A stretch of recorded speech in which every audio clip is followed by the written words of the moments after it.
evidence of a contract killing.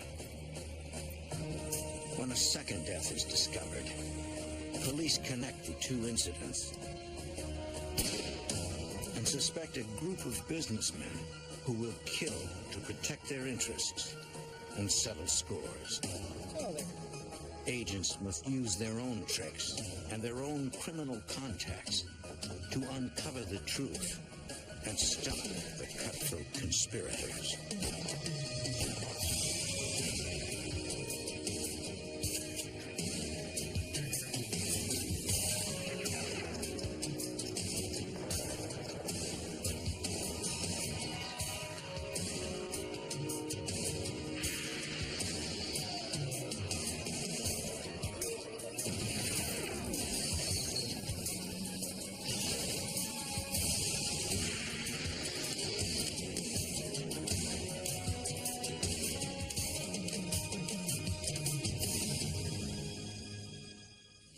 Murder for hire is a complex crime.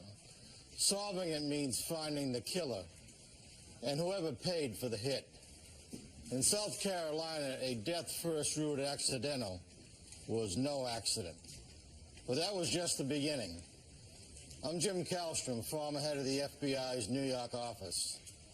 Agents discovered greed, betrayal, and shady dealings, and found that sometimes family ties can strangle.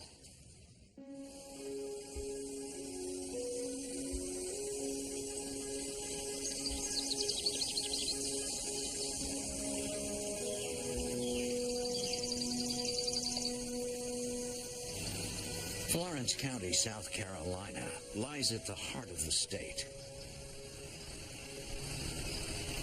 An area where farmland meets swampland. And the working poor live side by side with the wealthiest families. Most residents of the small town of Atlanta lead quiet, rural lives, 25 miles from the city of Florence. But in the late 80s, a hidden danger began to disrupt the quiet. On the morning of June 10th, 1987, the volunteers of the Atlanta Rural Fire Department responded to a farmhouse fire outside of town. By the time they reached the scene, the house was engulfed in flames.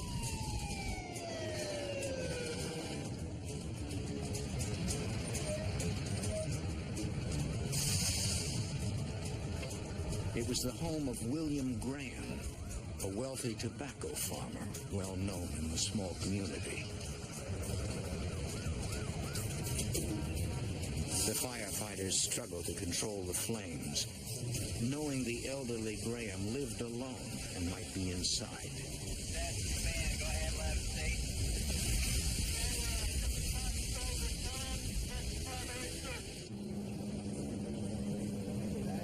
After 90 minutes, they finally extinguished the blaze. Investigators searched the gutted house, and in the bedroom, found Graham's body lying in his charred bed.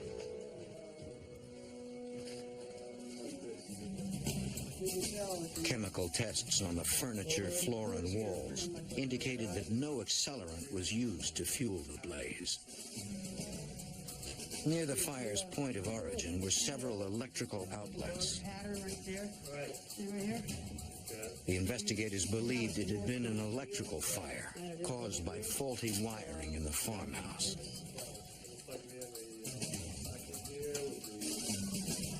They ruled the blaze accidental. At autopsy, a pathologist noted massive burn injuries and evidence of smoke in the victim's lungs. Deciding there was no need for x-rays, he concluded Graham's death was a result of asphyxiation due to carbon monoxide poisoning.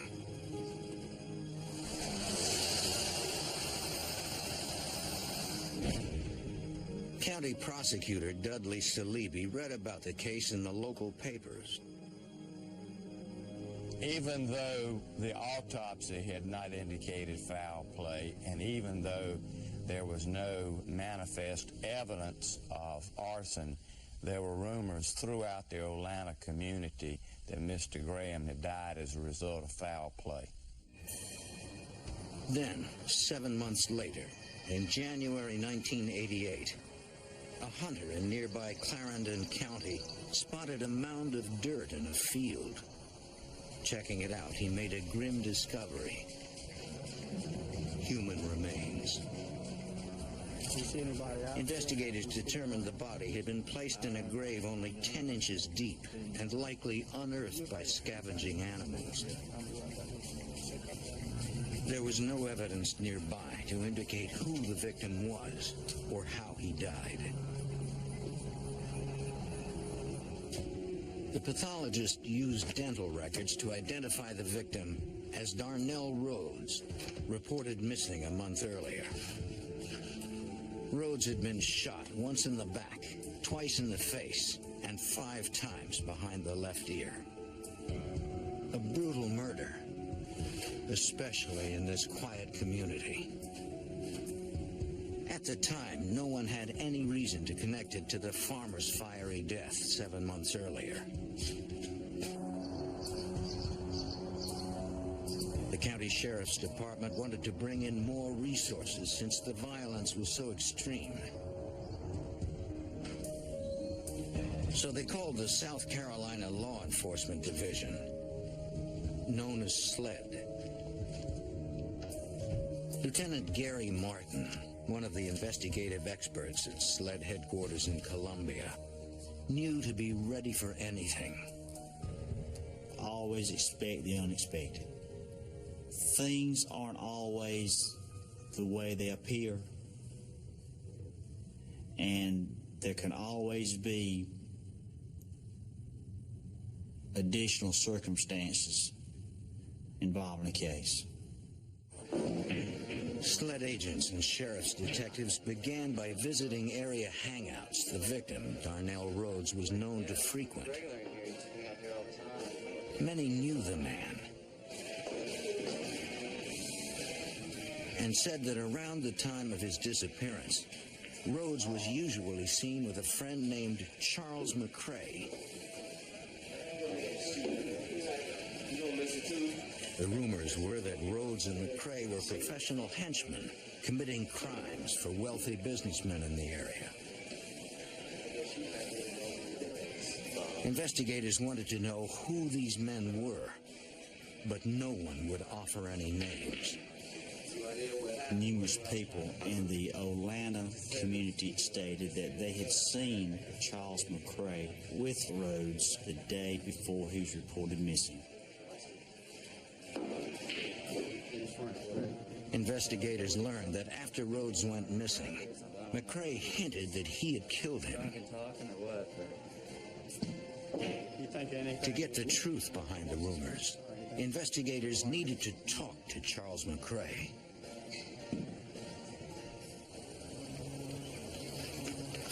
At about the same time, someone filed burglary and assault charges against McCrae that were unrelated to the Rhodes case. Clarendon County detectives decided to arrest him on those charges, hoping they could get him to talk about Rhodes.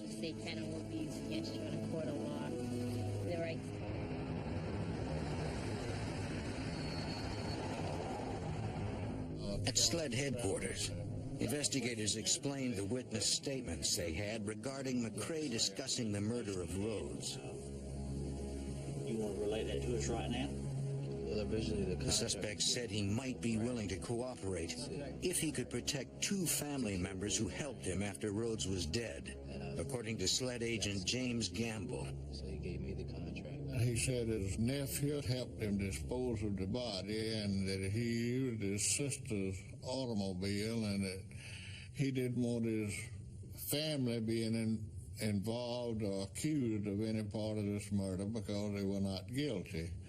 We'll do whatever we can to keep them from being involved. When they agreed not to prosecute the others, McCrae admitted to shooting Rhodes to keep him quiet. He explained Rhodes had been talking to people about the murder of tobacco farmer William Graham. Initially, the response from law enforcement was, no, there's no indication that that was a homicide. But then he gave them information which indicated that it was a homicide and which reopened the entire investigation. Basically, when they were called... McCrae claimed he had been hired to kill Graham and burn his house down. He said he broke into Graham's home late on the night of June 9th, 1987.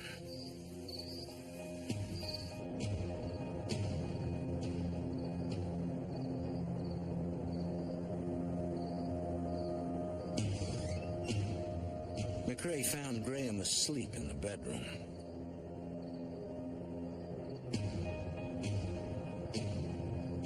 He used a small caliber handgun, point blank behind the ear.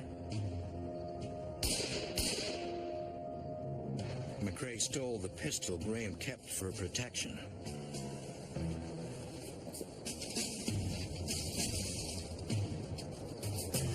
To cover the crime, he stuffed newspapers under the bed and lit them.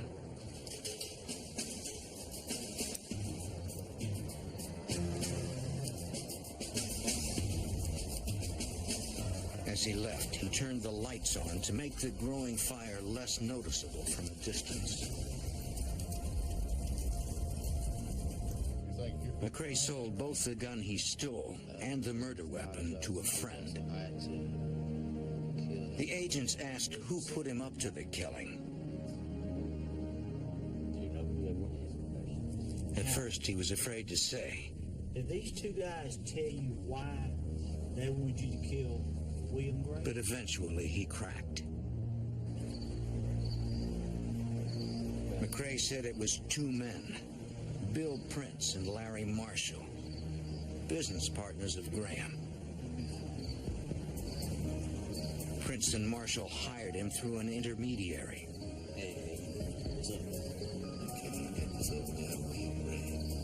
They offered him $20,000 for the hit. The agents knew of Bill Prince and Larry Marshall, prominent local businessmen, both millionaires. They also knew that if they went up against the pair before a local jury, they would need more than McCrae's word to prove a murder conspiracy. And they worried Prince and Marshall might get to McCrae and make him change his story.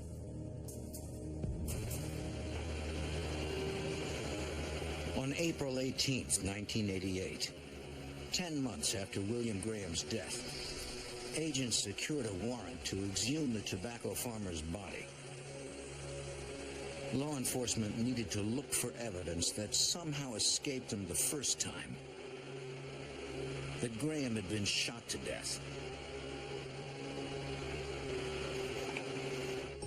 X-rays taken during the second autopsy revealed two .32 caliber slugs in Graham's skull and a small entrance wound behind his left ear. A pathologist removed the projectiles so they could be compared to the murder weapon.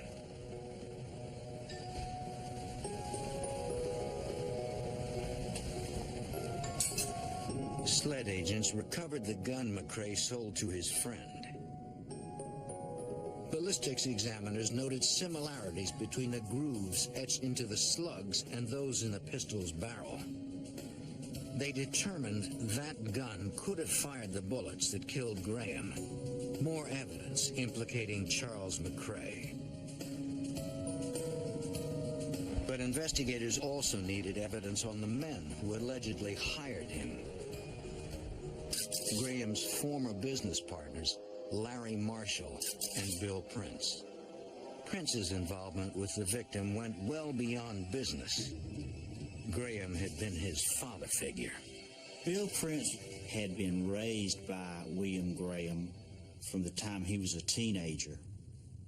They became business partners, and as a result of being business partners, they took out a $500,000 insurance policy out on each other. Prosecutor Salibi worked with the sled agents developing the insurance motive. We found out that Mr. Prince had contacted the insurance company many times immediately after Mr. Graham's death, wanting to know how quickly he could collect the proceeds. In fact, he even volunteered to fly up to where the company was located and collect a check.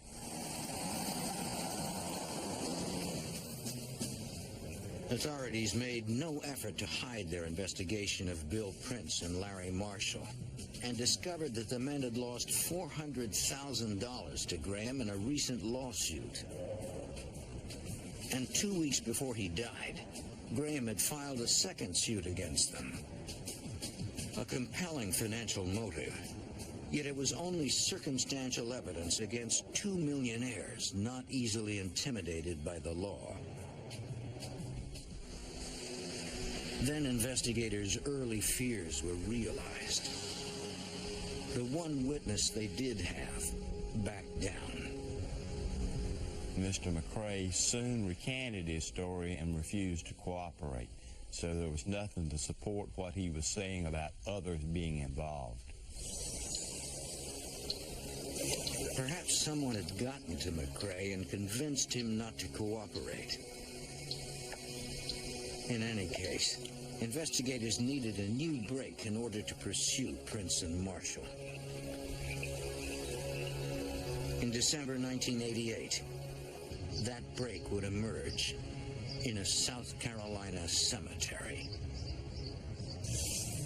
In 1988, South Carolina Law Enforcement Division agents investigated an arson and alleged murder for hire in the death of William Graham.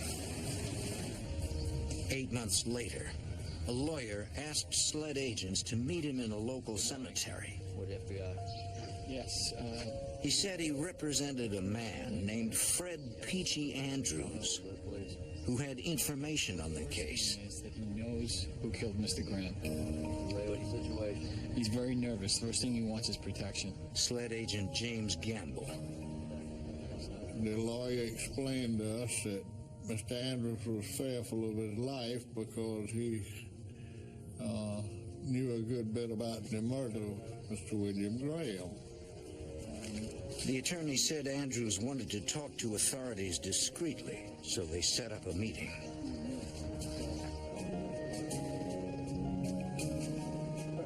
In a parking lot the next day, Fred Andrews spoke with sled agents James Gamble and Gary Martin.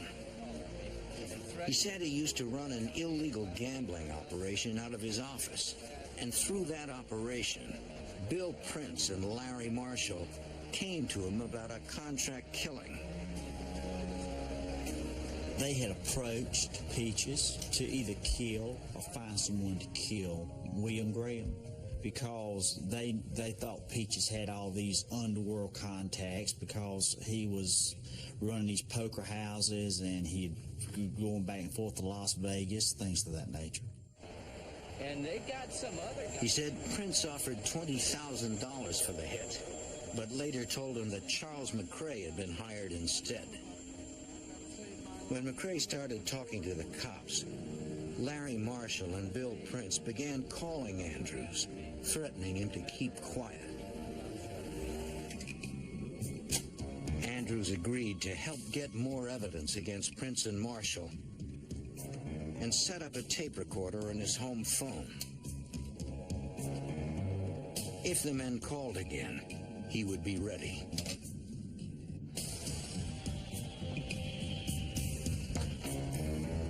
It wasn't long before Bill Prince did call.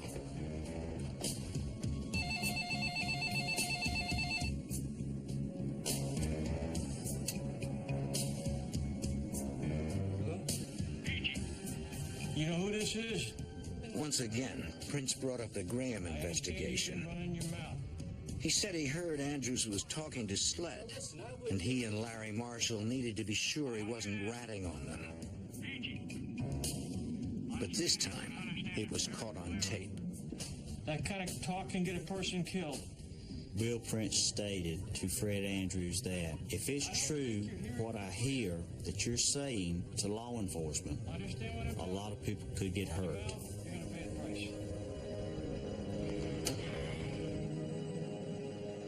To me, that implied that for his own safety, he should not cooperate with law enforcement.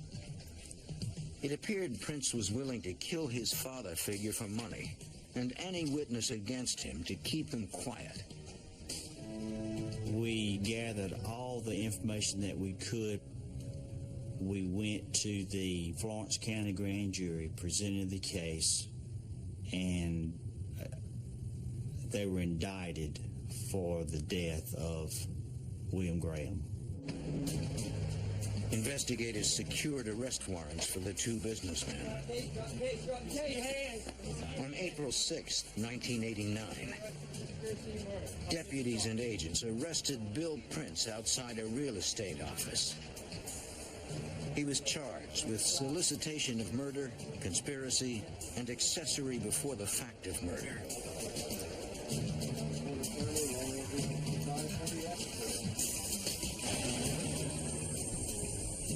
When Larry Marshall heard of Prince's arrest, he tried to run. Sir, can you step up the car, please? What's this all about, officer? But another arrest team found him driving out of town.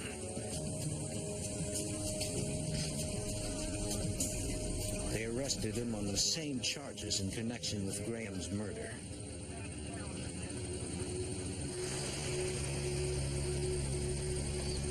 On May 6, 1991, at the Florence County Courthouse, the trial of Bill Prince, Charles McCrae, and Larry Marshall began. What conversation did you have with Mr. Prince? The state's key witness was Fred Andrews. And, he said someone needed to be killed. And he said that man was William Graham. On May 14th, 1991, the local jury convicted Bill Prince and Larry Marshall of accessory before the fact and solicitation of murder. They also found Prince guilty of murder conspiracy, but it wouldn't last. The jury convicted Charles McCrae of burglary and conspiracy. But then, surprisingly, they acquitted him on the murder and arson charges. You may approach. Attorneys for the millionaires jumped at the apparent legal contradiction. They argued that since McCrae was acquitted of Graham's murder, their clients should be granted new trials. The judge agreed, overturning the jury's verdict, and released Prince and Marshall on $100,000 bond. The Florence County Solicitor's Office appealed to the state Supreme Court, asking that the guilty verdict stand. After 2 frustrating years of delays, the South Carolina Supreme Court delivered its opinion in December 1993. The court granted Larry Marshall a new separate trial, citing insufficient evidence against him alone, showing intent to have Graham killed. Prosecutors decided not to pursue a new trial. There was more evidence showing Bill Prince actively sought a hitman to kill Graham. To the Supreme Court, Prince did order the murder. Legally, it did not matter who carried it out. Ultimately, South Carolina Supreme Court upheld Mr. Prince's convictions for conspiracy, for solicitation, and accessory before the fact of murder, which carries a life sentence. Prince's bond was revoked on August 29th, 1994. Miss Prince. A team of investigators went to his home to take him into custody.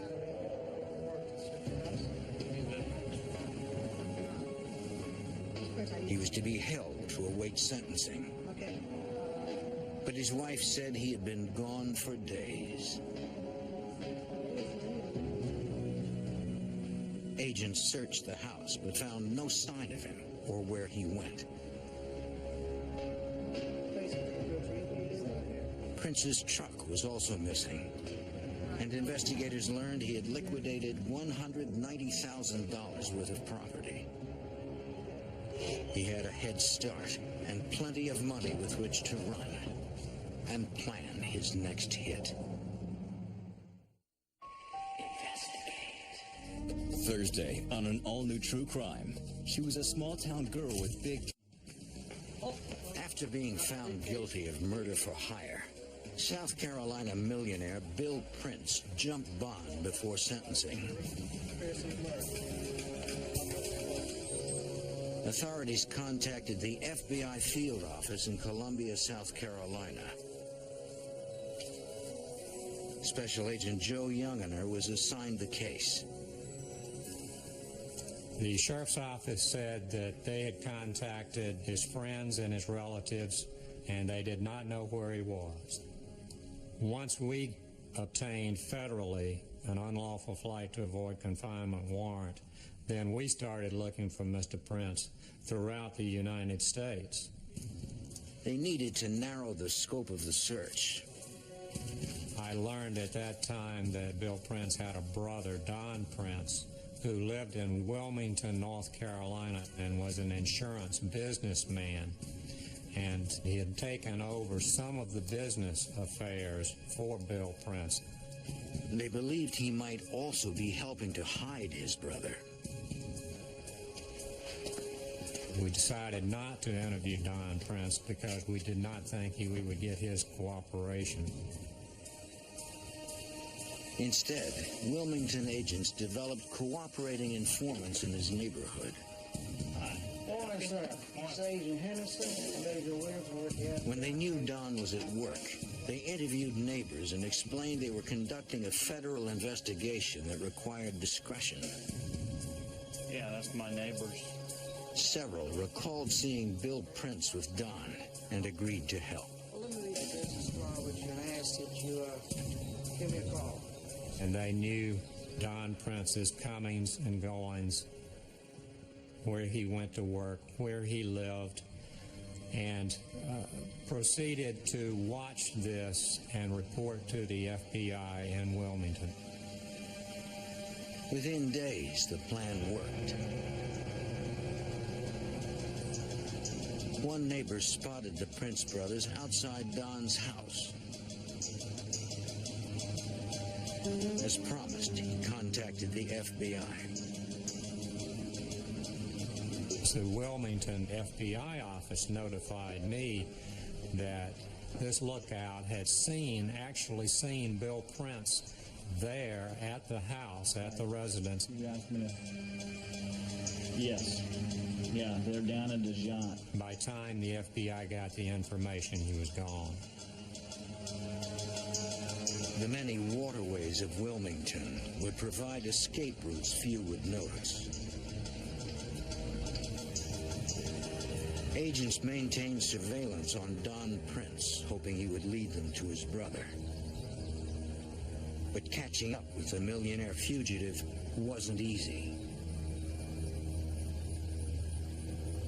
Bill Prince was harder to catch than the usual fugitive because he had virtually unlimited resources. Bill Prince and Don Prince were both successful businessmen. They had money, they had cars, they had boats, and they had airplanes. They had offshore contacts, and they moved around. And once Bill Prince was able to solicit his brother's help in hiding him, this caused it to be a more difficult fugitive case. Soon the FBI learned Bill's brother Don was doing more than hiding him. We also received information that Don Prince had contacted witnesses who had testified against Bill Prince, trying to get these witnesses to recant their testimony so that Bill Prince could get a new trial. I'm an associate of Mr. Prince. An intermediary for the Princes tried to get witness Fred Peachy Andrews to sign an affidavit swearing to new testimony. Testimony at Mr. Prince's trial. might be in your best. But Andrews had no interest in changing his story. I don't want to sign anything that has anything to do with any of you guys. You got that? It really might be in your best interest. You need to take a look at this. Yeah, I hear you. His testimony would stand. But Don Prince convinced 20 other witnesses against his brother to sign the affidavits. Andrews was the holdout.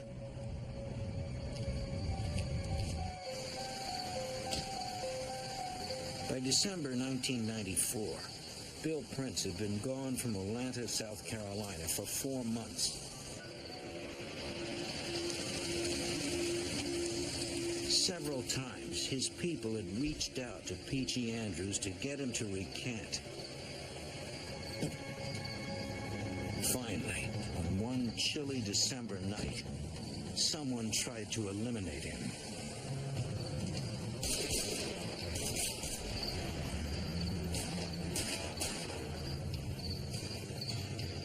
Peachy informed the Florence County Sheriff's Office that someone had shot at him at his residence. This was a consequence, we suppose, of him testifying against Bill Prince. However, no one was ever captured, no arrest was ever made. The FBI developed an informant close to Prince who was afraid to be seen talking to cops. So they slipped in the phone number to a dedicated answering machine at the field office, asking him to leave any tips he had on the machine. In August 1995, the informant called in. Hey, I got a number for him. It's a pager. 423-555-2769. The pager's billing address was a motel room in Knoxville, Tennessee. The Knoxville FBI office sent a surveillance team to the motel. After several hours, they spotted a man resembling Prince. He had changed his appearance from the way that we knew Bill Prince. He was wearing a straw hat, he had a suntan, and he had on a casual shirt. And the agents realized that this was the fugitive, Bill Prince. He first said that he was not Bill Prince, but then once they started talking with him, he acknowledged the fact who he was, and they arrested him. After a year on the run, Bill Prince was finally going to prison. But even prison would not stop his orders for violence. If you have moderate or severe plaque psoriasis, imagine the possibilities with Stelara. For adults, Stelara targets the immune system. After 52-year-old millionaire fugitive Bill Prince was captured, he was sentenced to life for murder for hire at the Lee Correctional Institution in Bishopville, South Carolina. Bill Prince would not be eligible for parole until he was 72 years old. His brother Don often visited. At the time, the convict was allowed unmonitored visits. Authorities had no idea what the two discussed, what they were planning. They only knew that Bill Prince wanted out, and that his attempts to get a new trial had failed. Prince wasn't willing to give up. 2 months into his sentence, he began talking with a fellow inmate about revenge and murder. The inmate said he could orchestrate murders for hire through his contacts on the outside. Prince wanted 5 men killed. Fred Andrews, the main witness against him. Larry Marshall, his former co-defendant. Agent James Gamble, who helped put him away. An elderly man on whom he held life insurance. And even his own son, whom he thought was conspiring with Marshall to take over his fortunes.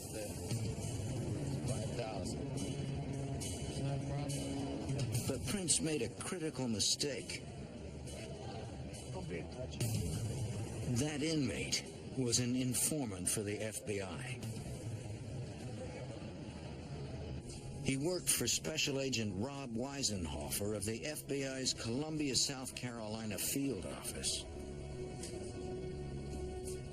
Having informants in the prison system is almost as important as having them out on the street. It's paramount to have as much information coming out of the prison system as we can get, so it's important to maintain good contact inside. And they talk to the other inmates in the institution. A lot of times we'll find out what happens from talking to an inmate source. The informant was scheduled for knee surgery, so the agent met him in the privacy of the infirmary. Weisenhofer was not surprised to hear Bill Prince had his brother's help in the murder-for-hire plots. Bill Prince is willing to pay a hitman, and the payment would come through his brother, Don Prince.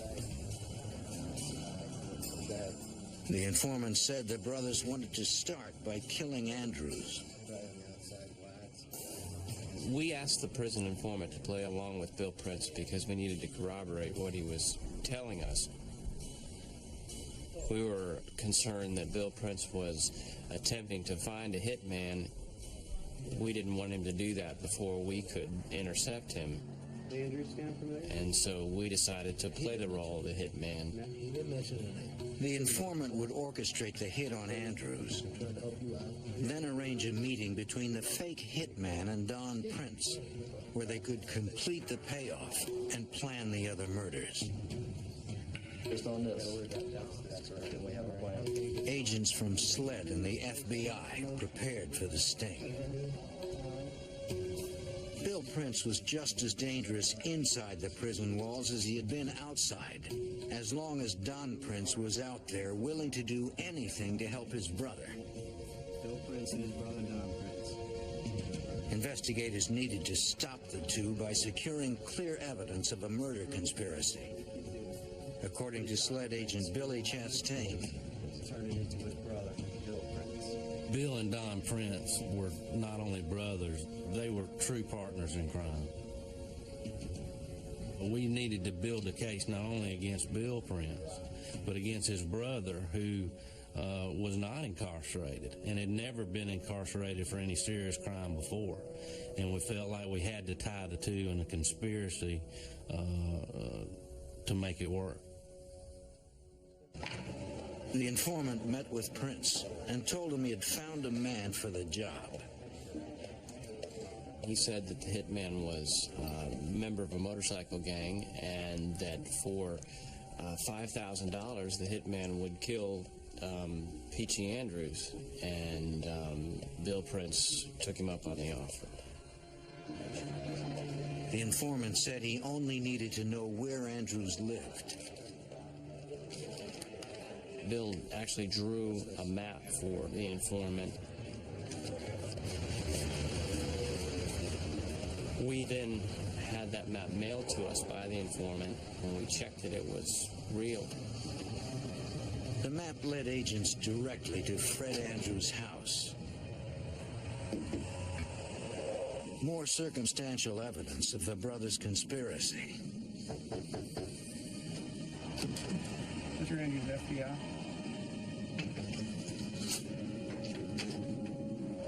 The agents met with Andrews and told him about the hit ordered against him.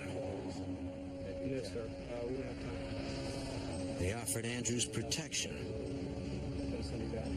and requested his help with the sting operation.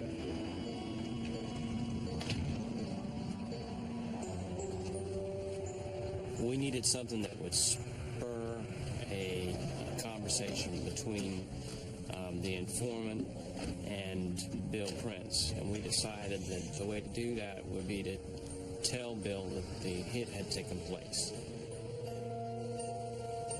Andrews agreed to help provide proof he had been killed. Agents staged a photograph of Andrews as the apparent victim of an execution. They would get the photo to Bill Prince with the story that the hitman took it after the murder. Then Andrews would go into hiding, further supporting the story of his death. At the prison infirmary, agents gave the photo to their informant. They also wired him for his meeting with Prince. They wanted to get Prince on tape, making arrangements to pay the hitman through his brother.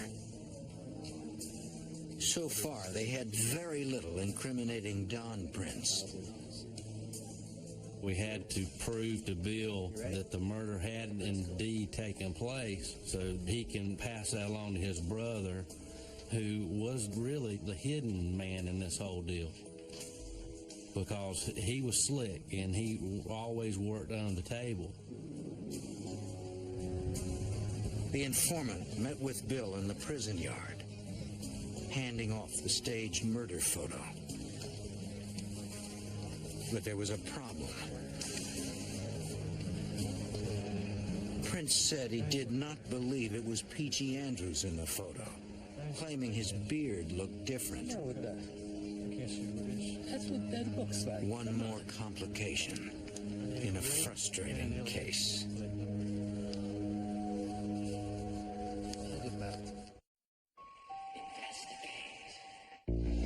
Wednesday on an all-new Nothing Personal. Rosalia Reta has big dreams. A lot of these kids latch on to these ideas. South Carolina investigators faked the contract killing of government witness Fred Peachy Andrews, trying to catch brothers Bill and Don Prince in the first of 5 murder-for-hire plots. Wasn't enough. A prison informant showed Bill Prince the picture of the hit, but reported to agents that Prince did not believe it was Andrews in the photo. Special Agent Rob Weisenhofer had to convince Prince and get it on tape. Bill Prince had asked several questions. One, what type of ring was Peachy Andrews wearing, and what did his the tags on his car say? Let's do it again. Agents gave the informant the details he needed and sent him back to meet with Prince.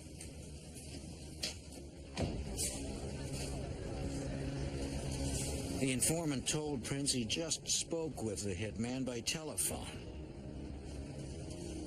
He gave him the information requested about the ring and the license plate. Ring drives a blue Oldsmobile, license plate NEB 531. Prince was still skeptical.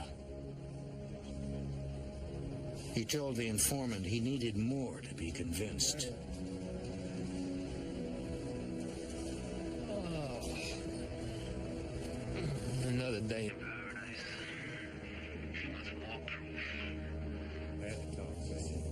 Frustrated, Special Agent Joe Youngener decided to add one more ruse to the investigation and planted a rumor that might help. Joe Youngener over in Florence mentioned to a newspaper reporter there that he should check the police impound lot in Florence County.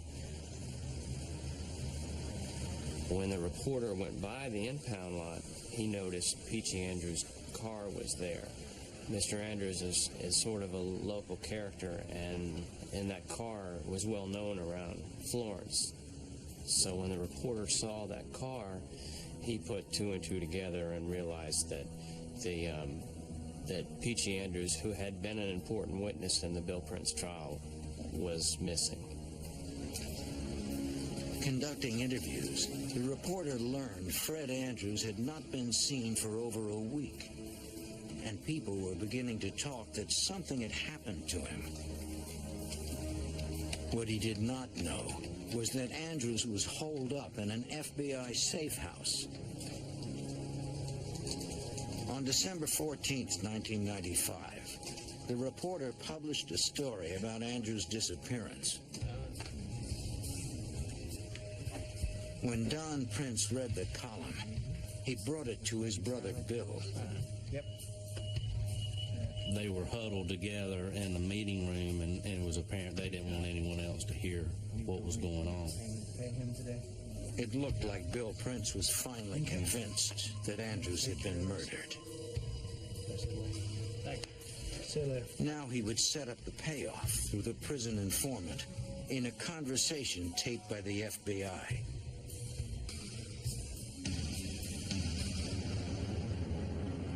Don Prince left the institution and traveled on I-20 to a rest area about 65, 70 miles from Lee Correctional Institute, where he was told to look for a biker-type individual at the picnic area. That biker type was, in fact, a sled agent. We had placed the undercover agent out at a table by himself so he'd be away from any traffic. We weren't sure how Don Prince was going to react when he was arrested, and we'd heard he always carried a gun. Other agents watched from nearby to videotape the meeting and make the arrest. The rendezvous time was 5 p.m. The prearranged code was for Don Prince to ask directions to Turbeville, the town across the state. At 5:20, the subject pulled up.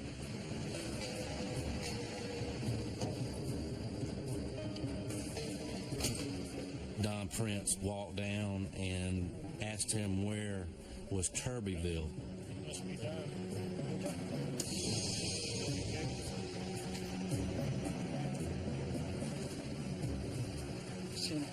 Special Agent Weisenhofer posed as a motorist using the telephone.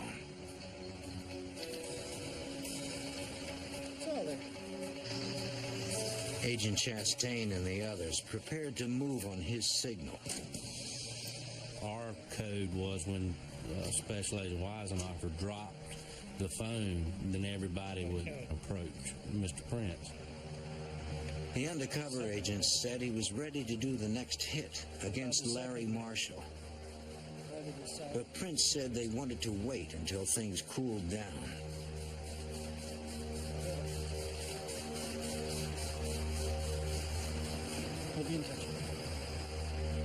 Special Agent Weisenhofer dropped the phone and confronted Prince.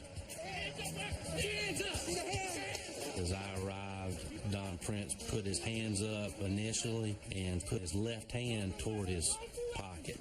And at that time, I brought him down to the ground, and then we effected the arrest. Come on, buddy. Come on, back. Come back here. Come on, man. After we arrested Don Prince and put him in handcuffs, we picked him up off the ground, and as I was bringing him up off the ground, he said the things you do for your brother, and was coming to the realization of what had happened to him at that point. Agents recovered Don's gun from his car. His brother Bill was expecting to hear the payoff had taken place, but instead would soon learn Don had been arrested, and their days of ordering contract killings were over. The Prince brothers are the most vicious individuals that I've ever been around. Bill and Don Prince are cold-hearted murderers in our eyes, and obviously in the court's eyes too. Bill Prince, already serving a life sentence, was convicted of conspiracy to commit murder and sentenced to an additional 22 years in federal prison. His brother Don was sentenced to 17 and a half years for his role in the murder-for-hire plot. It was a huge team effort between SLED and the FBI, and we were actually able to save some lives. But it's really gratifying when you realize at the end of the day that people probably would have been killed if we weren't there. Bill Prince was moved to administrative segregation. No more unmonitored visits. No more murder plots.